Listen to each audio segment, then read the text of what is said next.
If I may, Mr. Chair, I have it with me. Would you like me to Kasi read it? dito kasi, Mr. Robles,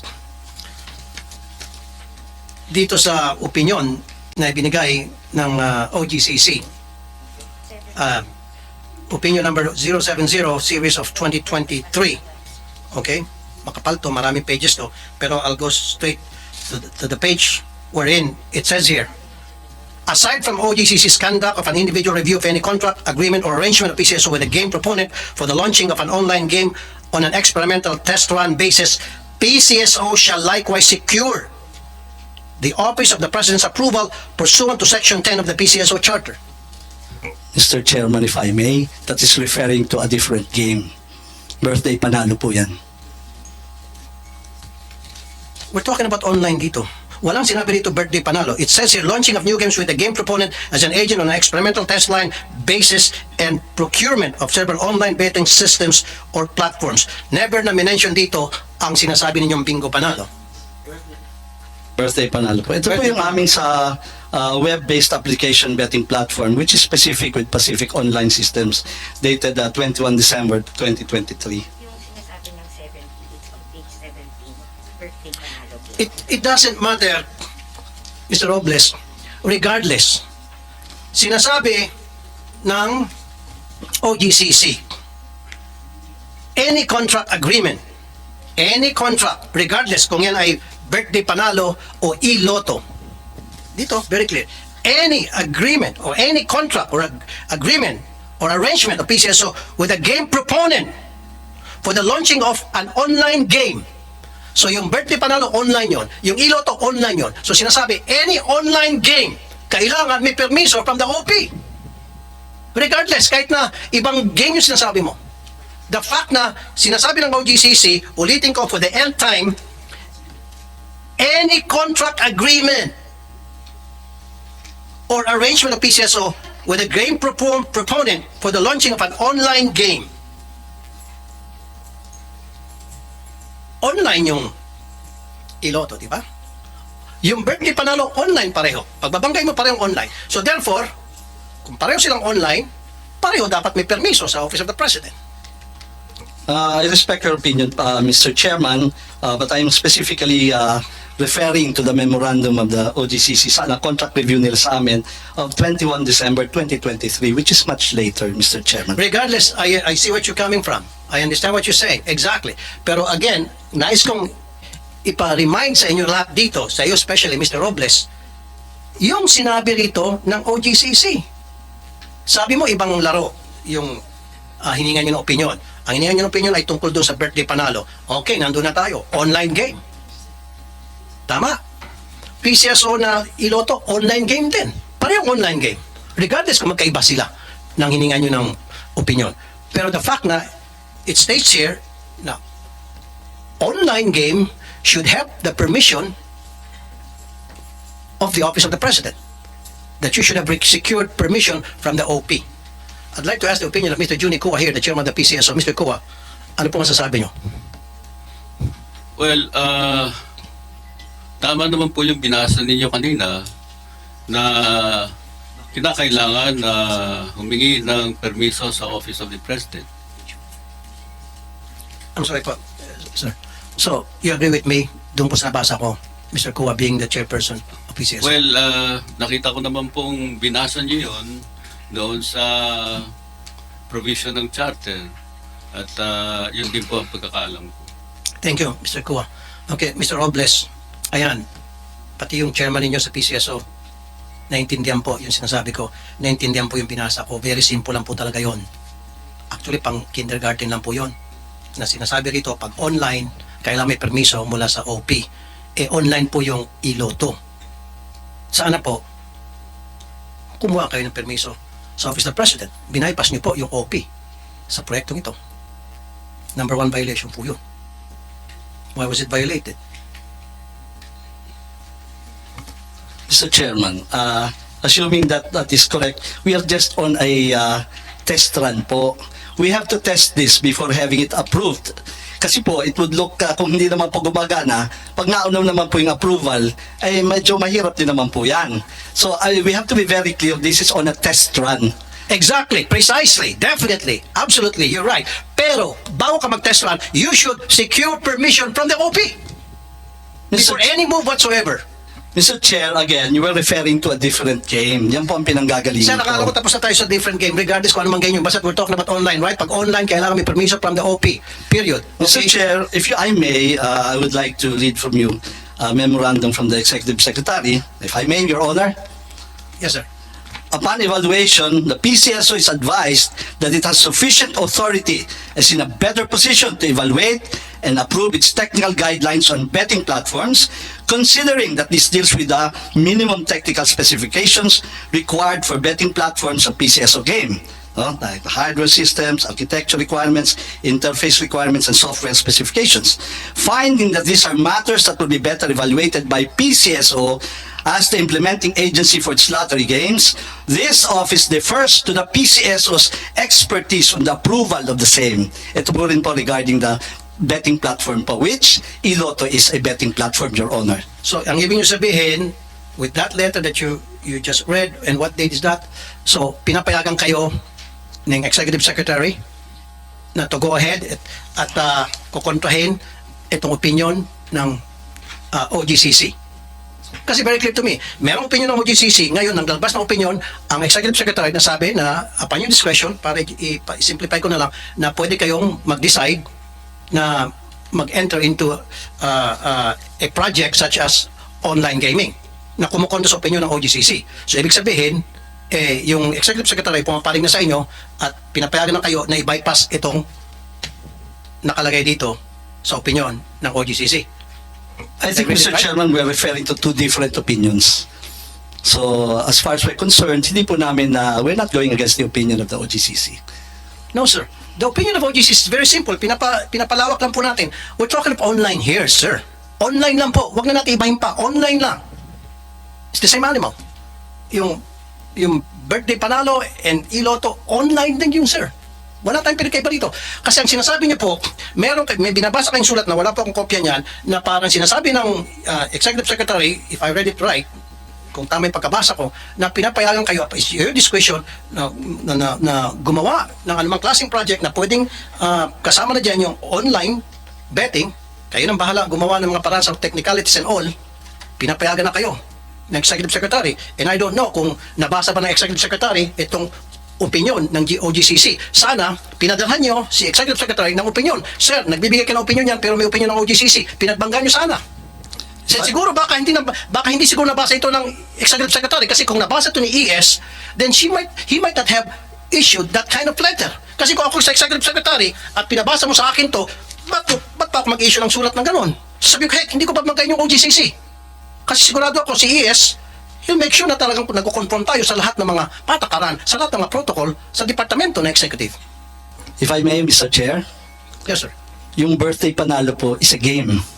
Yung pong iloto is a betting platform. Malaki pong pagkakaiba yun, Mr. Chairman. So, hindi ho pwedeng referring to the same po yun eh. Ito po, sir, ano? Philippine Charities, meron ba kayong kopya nito? Opinion number 070 series of 2023. I would presume you have a copy of this. April 19, 2023. Ito po. For attention, Philippine Charity Sweepstakes Office, Melquiades A. Robles, kayo po ito, General Manager, regarding, ito na po, launching of new games with a game proponent as an agent of an experimental test run basis. Ito na nga po yun, test run basis. Sinabi niyo na po kanina yun. Experimental test run basis and procurement of several online betting systems or platforms. So, dalawa na yun. Sapul na dito yung iloto at sapul na rin yung birthday panalo. Ayan na, sir.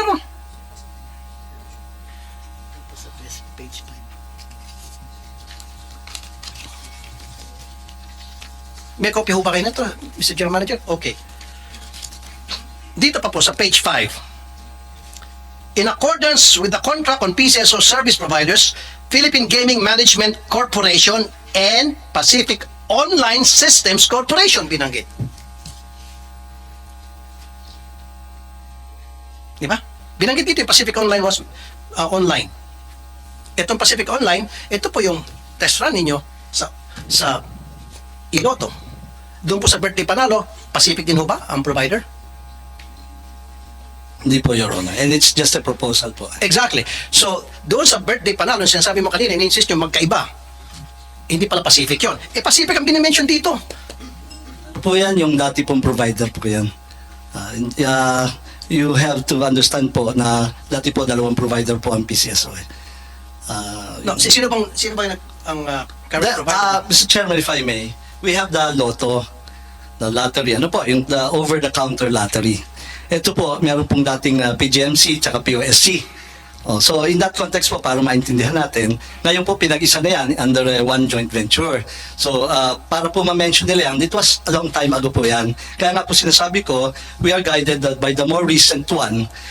Ito nga pong memorandum na sinasite ko on the web application-based program. So yung PLS na po ngayon yan sa lottery namin, Philippine Lottery System.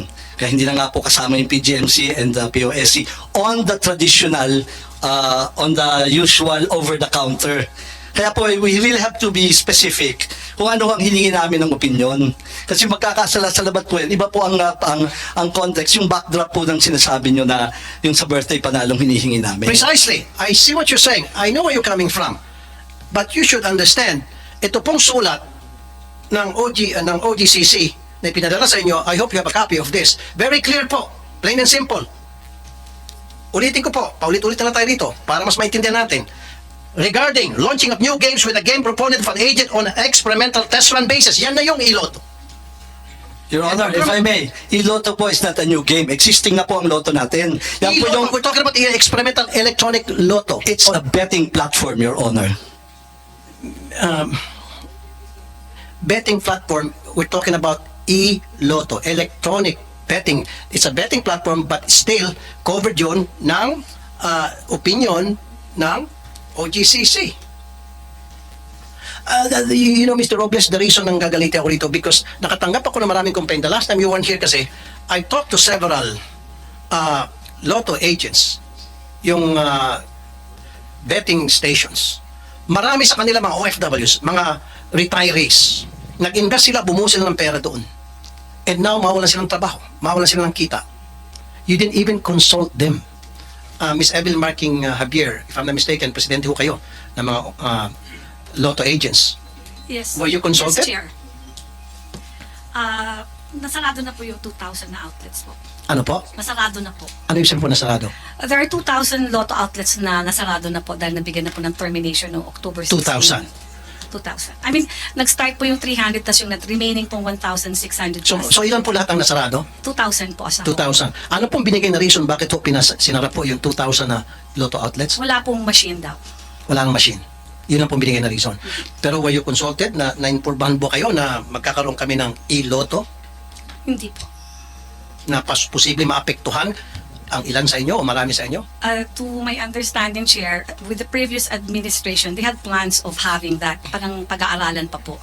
We were just surprised na ang bilis-bilis lang po siyang na. So yung previous administration, before Mr. Robles became the general manager, so meron na kayong narinig na plano. May plano po. But pero Na- nakonsulta kayo, Opo, alam po namin. alam nyo. Ang kinagulat nyo na lang, all of a sudden, boom, natuloy na. Opo. Okay, Mr. Robles, you might want to answer. Thank you very much na in-acknowledge you na it's not under my time. Kung nga po ang tatanungin niyo po, it should be 11,000 outlets. Had it been under my watch, Mr. Chairman, hindi ako papayag sa 6,500. No? That is a fact. Hindi po under my watch to, and I even asked my managers, why did you allow? And sila po ay kausap ng GM. I'm surprised why they did not raise that up. They're very close po with the past administration. So, well, they have the reasons for not saying it. Tama po sila. Hindi po dapat. But ang trust naman of that administration is to modernize the 25-year-old system. Now, dalawa pa nga na laging nagbe-breakdown. So, tama po kayo. Hindi ho dapat pinasarayan at marami pong nawalan. At even po kami sana, we could be getting more income had the previous administrator not implemented that. When I came, awarded na po yan. May timetable na po ang implementation. Ms. Javier?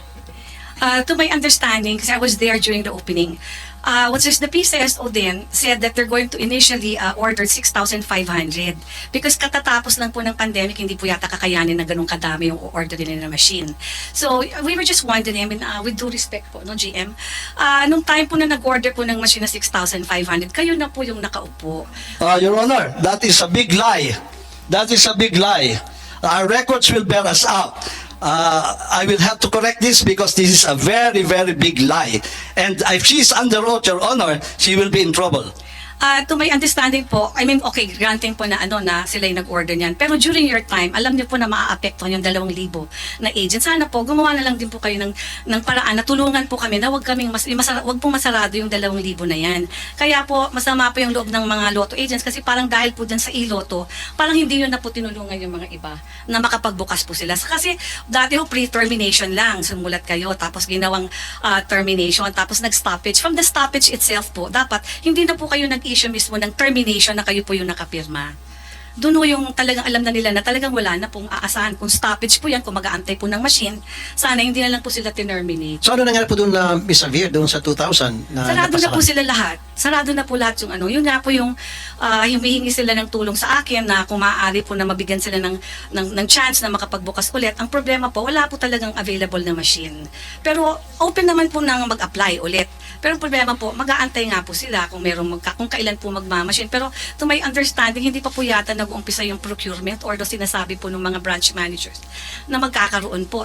Saka before po, umasa po yung mga ibang mga agents po na hanggat wala pa pong machine, yung po ng mga lumang machine namin na ginamit dito sa Luzon, ang ipapagamit. Ang alam ko po, parang dati pumayag nga po na yun ang gamitin. Hindi po namin alam kung anong nangyari, kung bakit. Kasi kung I already approached also po the OGCC, that's why I was late last time in coming here. Nakiusap po ako doon kay Attorney Quevedo na kung pwede pong i-extend po yung ELA para po hindi na muna po sila magsarado at pagbibigyan sila hanggat 4 months. Ang pakiusap lang niya po sa akin na i-inform ko daw po si GM na mag-apela lang para magkaroon po ng time na wag sila munang masarado kasi naaawa. So you're po not sila. granted your request for an appeal?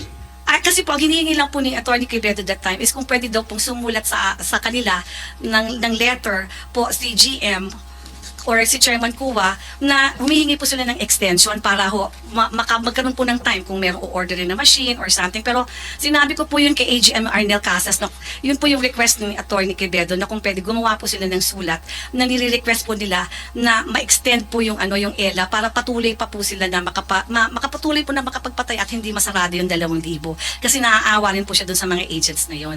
At that particular time parang nag-follow up ako, parang sabi po, hindi naman po talaga nangyari na nakagawa po ng apela. Kasi Mr. Robles, 2,000 na mga lotto agents, sinibak nyo, tinanggalan nyo sila ng hanap buhay, pinatay nyo in short. Pero yung kita sana napupunta sa kanila, napunta ngayon sa Pacific Online Systems Corporation. Meron kayong pinatay na pagkarami-rami, libo ang pinatay ninyo. At isa lang ang inyong binuhay kapalit ng 2,000, ito na nga yung online. Mr. Chair, that is baseless, I would tell you. I'm sorry, but I think the figures will show Who that... are you to say it's baseless? Mr. Chairman. Wait a minute, 2,000 na talagang given na yung numbers na sinasabi niya, exact numbers yan, 2,000 ang natanggalan ng hanap buhay. Am I right, Ms. Xavier? Yes, Chair, you're correct. So meron kayong 2,000 na pinatay nyo. It is not- Let's Mr. wait a minute, Chairman, pinatay nyo negosyo. if I may, Wait a Mr. minute, Chairman. let me finish and then let you talk. 2,000 ang tinanggalan nyo ng hanap buhay, pinatay nyo negosyo, and then kapalit ng 2,000, isang kumpanya lang ang inyong binuhay. Go ahead, Mr. Robles. Hindi po ako may gawa niyan, Mr. Chairman. Dumating po ako awarded, under your watch. Mr. Chairman, if I may, Mr. Chairman, it is not under my watch that the PLS was awarded. 5.8 billion po yan.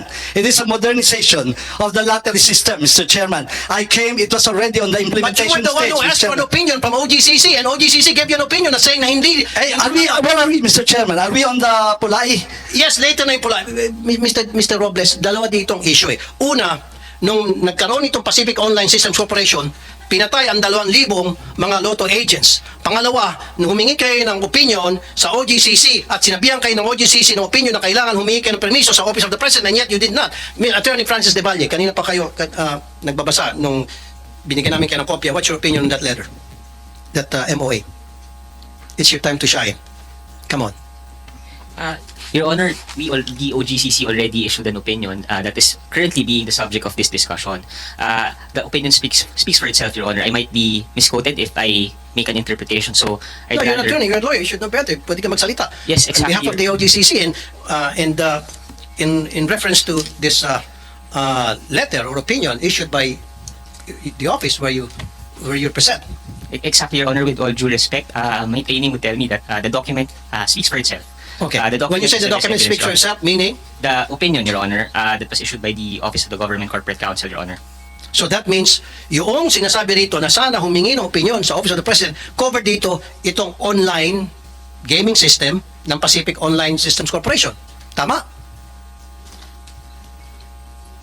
No, Your Honor, don't look at him. Yeah, yes, Your Honor. Basically, the No, yes or no lamang, attorney. So, sabi mo, it is what it is. Parang ganon, di ba? Now, yung nakasulat dito na opinion ng OGCC, does this cover the online lotto o e-lotto? Yes or no lang? Huwag na tayo pasikot-sikot dito, sir. Nabasa mo naman na. At tinawagan mo na, I would assume you would have called people na who could give you enlightenment on this issue. Yun ang gusto kong tanongin. Kasi sinasabi ni Mr. Robles, magkaibang laro. At itong dokumento kasi ito, galing sa OGCC. So kaya binigyan kita ng kopya para basahin mo at pagkatapos, tama put your own opinion, being the lawyer of OGCC, and at the same time, make some phone calls. Do it right now. Open pa naman siguro opisina, 2 o'clock pa lamang. Call. Your Honor, the signatories of that opinion is currently in a meeting with the Department of Justice. Okay, sige. Wala yung mga So, signatories. But, make some phone calls and kung kinakailangan, basahin mo yung mga libro ninyo dyan sa OGCC, mag-utos ka na basahin kung ito ba ay tumutugma. Yung mga, ito bang nakasulat dito, tumutugma doon sa mga libro ninyo. Kung anong sinasabi sa mga protocol ninyo, sinasabi sa guidelines ninyo. So again, I would like to make it short. Tama ba yung sinasabi ko na ito ay, itong sulat na ito, opinion na ito, it covers the e-lotto. Yun lang yun. Yes or no ka lang. Sabi mo kasi kanina, it is what it is. Meaning, kung ano yun nandyan, yun na nga yun. Your Honor, Kasi si Mr. Kua, yung chairman ng PCSO, he already gave his stand. Sinabi na niya na tama yung nakasulat dito at tumutugma doon sa sinasabi ko. So ngayon ikaw from OGCC.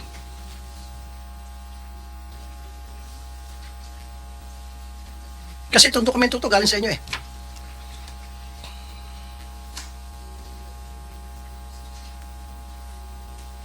Come on. Kung kinakailangan hanggang madaling araw tayo na alas 12 rito, I won't mind. Promise. Comsec, mag-ready ka na ng mga kubot banig dyan. Hindi nga. Gusto ko opinion ng OGCC kasi nakakuha ko na ng opinion mula sa PCSO from Chairman Juni Kua na sinasabing yung online lotto, e-lotto, ay covered dito. Yun ang pagkakaintindi ko. Am I right, Mr. Kua? Para kunin ko ng opinion ng OGCC. Tama ba yung pagkabasa ko, Mr. Kua? Was it plain and simple? Na yung nakasulat dito, covered na yung e-lotto.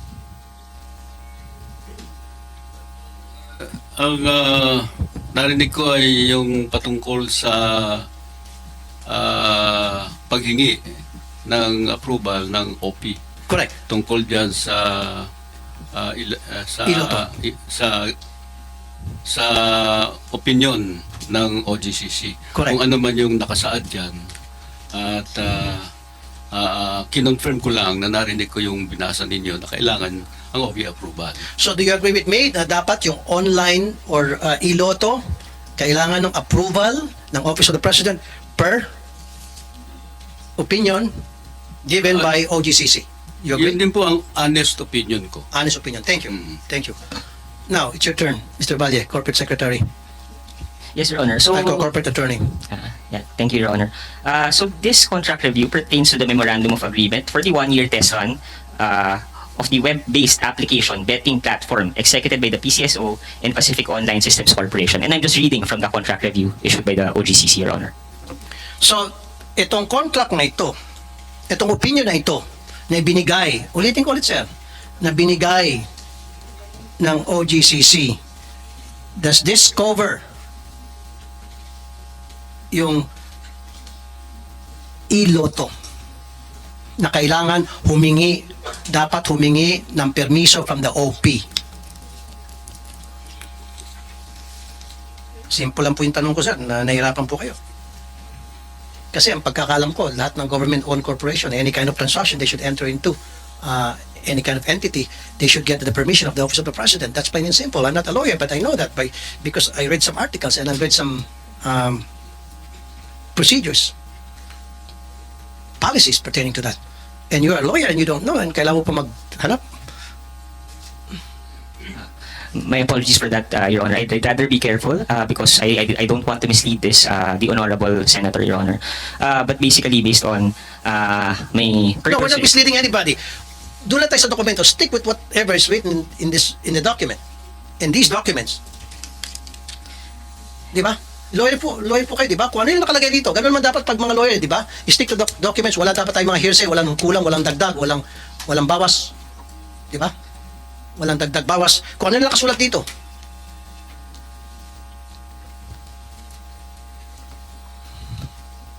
Basically, the opinion has 4 points, Your Honor. Number 1, that the procurement of WABP pertaining to the Memorandum of Agreement that was given to me is within PCSO's mandate. Second, that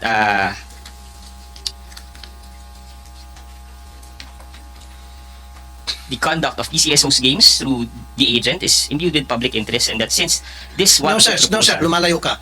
Ang gusto ko lang po talaga, meron na opinion po yung chairman. Ang gusto ko lang sabihin sa inyo dito, itong nakasulat, ang gusto ko lang malaman dito, malaman ng lahat, yung nakasulat po dito sa opinion ng OGCC, kasi kanina sinasabi ni Mr. Robles, 2 different games. Birthday Panalo and iLotto, at sinasabi niyang gaming platform versus iLotto. So, ang tanong ko lang po, sir, yung pong, ito lang po yung RE, basahin nyo lang, oh. Yan lang yun, sir. Yung RE, regarding sa first page, and then sa page 5. Yun lang po yun, sir. Gusto ko lang makumpirma na yung nakalagay dito na opinion, nasa step 1 pa lang tayo, meron pa ako, step 4. So haba tayo rito, sabi ko sa'yo, abutin tayo madaling araw dito, kung kinakailangan. Dito pala muna tayo sa una, regarding, nais ko makuha ng inyong opinion naman, kasi kayo ang present dito, kayong pinadala, ito po ay kino-cover ang iLotto, na dapat ang iLotto kailangan ng permiso from the Office of the President.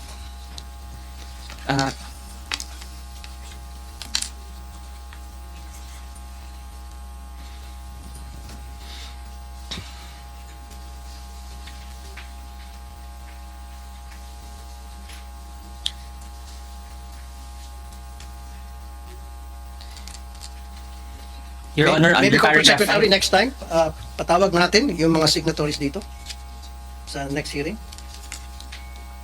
I want them to be here. Okay, kasi itong pinadala nila, nagdidili-dali, nag-alangalin sa mga sagot niya. Go ahead po, Attorney Valle, sir. Attorney Del Valle. Sir. Your Honor, under paragraph 5, page 23 of the contract review 2404, it is PCSO was reminded that most importantly, the requirement under PCSO Charter requiring prior approval from the Office of the President to undertake a mobile or online betting platform Yun. should be observed, Your Honor. Exactly. Thank you. Game over. 2 opinions. Mr. Robles. Na dapat, humingi kayo ng permiso from the Office of the President. Now, meron kang binasa noon, sulat from the ES. Maaaring nga legit yung sulat although hindi ko nabasa.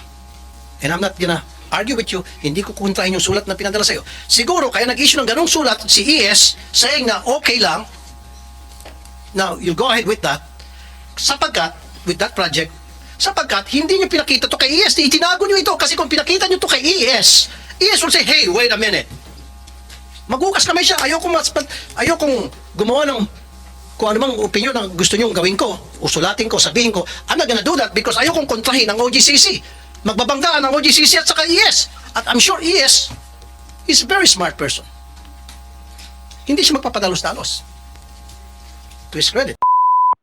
Umani naman ito ng iba't ibang reaksyon mula sa ating mga netizens. Ayon kay Derek Vibel, basta si Lotto ang laki ng kita ng mga namumuno, kahit walang nanalo dyan, palalabasin lang may nanalo, may kita na si manager dyan.